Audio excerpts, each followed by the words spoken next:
Itago niyo na lang ako sa pangalang Joel. 29 years old. Isa akong nurse. 2002 nang malipat ako ng trabaho sa isang government hospital sa Maynila. Kakaiba ang working environment kesa sa dati kong trabaho sa probinsya. Busy.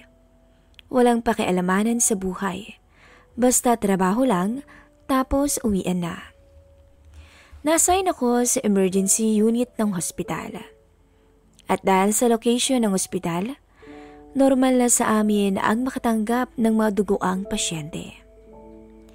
Karamihan sa mga ka-duty ko ay babae at may mga asawa na. Dito ko nakilala at nakapalagayan ng loob si Jean. Hindi chubby, hindi din naman payat. Shoulder length ang straight na buhok at may pagkakoreana ang itsura. Hindi gaanong maputi, hindi rin naman maitim. Sa edad niyang 31, mukha pa rin siyang dalaga kahit na may isang anak na. Seaman ang asawa niya, kaya't every 9 months lang sila kung magkasama. Nasa 5'4" ang height ni Jane at masasabi kong sexy siya kasi maganda ang korte ng katawan at walang bilbil. May pagkasuplado si Jane sa karamihan, pero sweet siya kung makipag-usap sa akin. Madalas niya akong dinadala ng food o snack kapag magka-duty kami. Sa madaling sabi, naging close kami ni Jane sa trabaho at maging sa labas ng trabaho. Madalas din kasi niya akong ayain mag-mall kapag pinapasyal niya ang anak niya. Tito na ang tawag sa akin ng bata. Minsan, namamasyal kaming dalawa lang. Nakapunta na rin kaming dalawa sa mga mall sa EDSA at Makati. Madalas kaming magkwentuhan about work, life, at maging karanasan sa kama. Nung time na yun, may asawa na rin ako ngunit nasa abroad siya, sa North America. At hinihintay ko na lang ang petition niya para sa amin ng anak namin. Hindi alam ng misis ko ang tungkol kay Jane.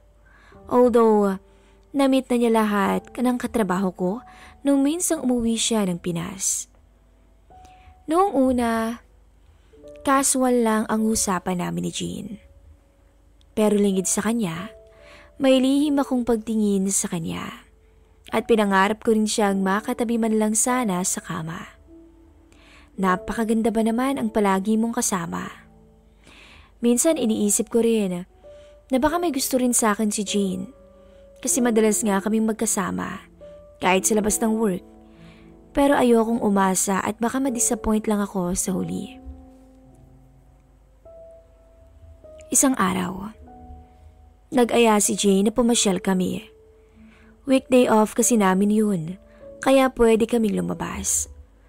Nag-lunch kami sa isang mall sa Santa Mesa. As usual, sexy dress ang suot niya na akala mo dalaga pa. Naka-sleeveless blouse at maiksing palda na black. Ang hot talaga niya. Habang nagla-lunch kami, napagkwentuhan namin ang mga buhay namin. Sinabi ko na malapit na akong mag-resign kasi kinuha na ng embassy ang mga passport namin. Medyo nalungkot si Jane sa sinabi ko. Pero mas nalungkot siya sa iba pa niyang kwento. Mawawala na pala ako ng body. Nakakatamad ng pumasok sa work kapag ganun. At mamamasyal na lang pala ako ng mag-isa. Saad ni Jane. I'm sorry pero kailangan gawin eh. Huwag kang mag-alala. Kahit magkalayo tayo, super bodies pa rin naman tayo. At every time uuwi ako, dadalawin naman kita. Buti nga kung maalala mo pa ako eh. Bakit naman hindi? Paano kita makakalimutan? Ikaw yung pinaka-sexy na naging kasama ko sa trabaho. Nag-blush si Jean, pero may lungkot pa rin sa mga mata. Kung sexy ako, bakit nakahanap pa ng ibang asawa ko? Tanong niya. Nagulat ako sa sinabi ni Jean. Base sa litanya niya, Natuklasan niya na may ibang babae ang mister niya sa may Bulacan. Dalaga pa raw at nag-aaral pa ng college. Kaya daw pala madalas to sa Bulacan kapag bakasyon. At ang dahilan daw nito ay pumupunta lang sa mga kapwa seaman at opisyal niya sa barko. Nalaman din daw niya na pinag-aaral ng mister niya yung babae ng nursing. Pangit na ba ako? Kapalit-palit na ba ako? Alam kong meron pa siyang ibang babae sa ibang bansa pero pati ba naman dito? No comment ako sa pambabae ng asawa mo. Kasi malamang kahit ako baka ganun din ang gawin. Pero ang di ko lang siguro magagawa, ayaw magkaroon ng pag-aaralin para lang sa pansariling aliw. Jane, hindi ka pangit. Para sa akin napakaganda mo. Mabait na asawa, mabuting nurse at matalino. Hindi ka kapalit-palit. Bolero, pare-parehas kayo. Sabay pahid ng luha sa mga mata niya. Tara na nga, maglakad-lakad tayo. Samahan mo akong bumili ng mga damit. Naglakad-lakad kami. Nakaya po siya sa braso ko. Para kaming magjowa ng mga oras na yon. Hanggang narating namin ang women's department. Akala ko mga blouse o jeans ang bibili niya. Underwear pala. Habang namimili siya, tinanong niya ako kung anong maganda. Sabi ko sa kanya lahat yan maganda, lalo na kapag suot mo na. Napili niya base sa tinuro ko ay black at red na medium lace na halos see-through talaga. Napaisip tuloy ako na sana masilayan ko yun na suot niya. Sabay ngiti ko. Oh, bakit ka napapangiti dyan? Anong iniisip mo ha? Di bali, makikita mong suot kong mga tono. Sabay ngiti at kindat niya sa akin.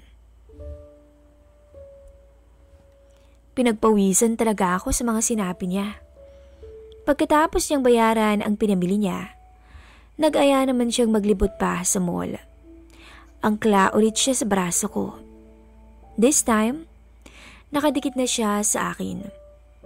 Hindi ko na halos marinig ang mga sinasabi niya sa sobrang intense ng sitwasyon namin. Pero ayoko pa rin magpahalata na apektado ako sa sitwasyon. Tara, no tayo ng sine? Maaga pa naman Sulitin natin ang day off natin. Kasi bukas, panggabi na naman tayo. At siguradong busy na naman sa ER, akong daya. Aya niya sa akin. Sa loob ng sine, sa balcony kami naupo at sa gilid. Alam ko maganda yung movie, pero wala yon sa isip ko, kundi si Jean.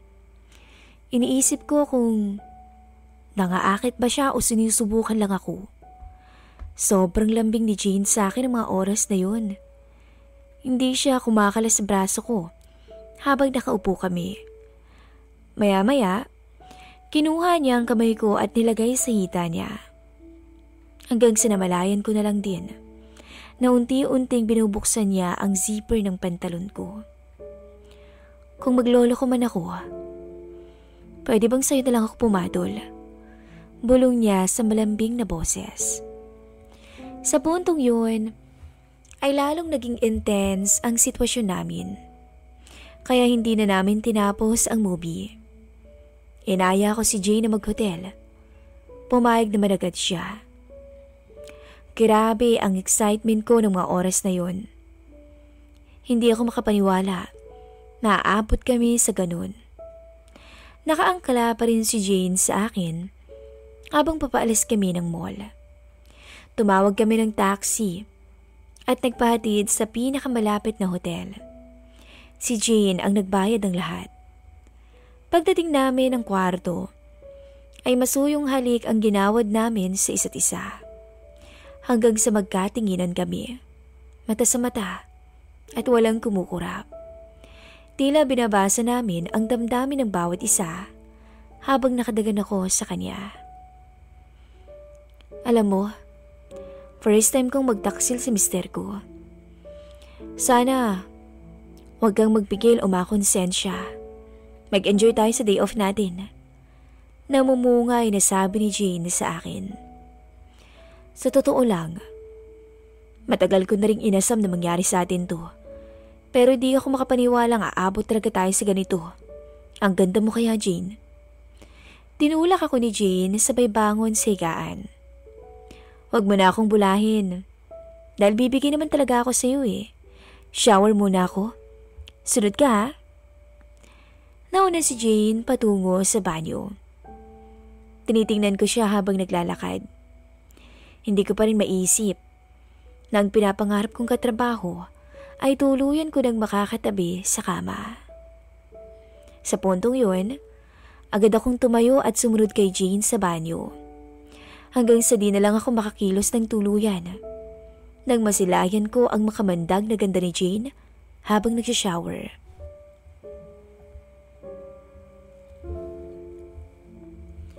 Nang mapansin ako ni Jane na parang natigilan sa isang banda, ay hinila niya ako papalapit sa kanya. Tsaka sinuyo ng matamis na halik sa ilalim ng shower. At muli kaming natuon sa mata ng bawat isa. Joel, galit ako sa asawa ko. Gusto kong gawin yung mga ginawa niya sa akin. Ikaw lang yung naiisip kong pwedeng tumulong at magpasaya sa akin ngayong gabi. Gusto kong ibigay sa iyo lahat. Lahat-lahat. Ngayong gabi, Joel. Sa'yo lang. Pagkasabi no ni Jane, pinasandal ko siya kaagad sa dingding ng banyo. Tinaas ko ang kanang binti hanggang sa tuluyang magkasala kaming dalawa. Namumungay ang mga mata niya. Napakaganda ni Jane sa kanyang reaksyon na lalong nagpasiklab ng aking damdamin. Hanggang namalayan na lang namin ang mga sarili namin na magkayakap na sa kama habang di pa rin naaawat sa nakaw naming sandali. Niyakap ko ng maigpit si Jane. Ganon din siya. Halos pumako ang mga kuko niya sa likod ko. Hindi ko makakalimutan ang nakakabaliw na sandaling yun. Meron na rin akong karanasan sa babaeng katrabaho ko noon sa probinsya. Pero iba ang kay Jane. May halong gigil at lambing ang bumalot sa amin. Sinulit namin ang mga sandaling yun. Hanggang sa makatulog kami at magising na umaalab pa rin ang damdamin para sa isa't isa. Wala kaming magawa kundi pa ulit-ulit na magkasala sa aming mga asawa. Hindi namin kontrolado ang aming sitwasyon ng gabing yun. Parang wala kami sa sarili na handang hamakin ang lahat para bigyang laya ang nararamdaman namin para sa isa't isa. Napakagat na lang si Jane sa balikat ko habang nakayakap ang mga braso niya sa likuran ko. Parehas kaming humihinga lang humupa ang masidhing damdamin. Salamat, Joel. Pero sana, huwag mong isipin na ginamit kita para makaganti ako sa asawa ko. Ginusto ko to, kaya no guilty feelings. Salamat din, Jane. Actually, lalo akong nagkagusto sa'yo dahil sa namagitan sa atin. Tapos iniisip ko pa nga kanina, what if marinig tayo ng mister mo? Exciting na. Nakaganti ka pa. Kinurot niya ako sa bewang. Next time. Promise, mauulit to. Sabay alis niya at pumunta ng banyo. Pagbalik ni Jane, ako naman ang nag-CR. Nakita ko siyang nakasuot nung binili namin sa department store kanina. Wow! Ang sexy mo, Jane ah. Bagay na bagay sa'yo yan. Sabay yakap ko sa kanya. Ngayon, nag-ayos kami parehas. Halatang lukot ang mga damit namin kaya napatawa lang kami. Tumawag kami sa counter para mag-check out. Binayaran ni Jane ang bill, sabay kiss at ngiti sa akin. Yumakap siya sa braso ko at sabay kaming bumaba sa hotel.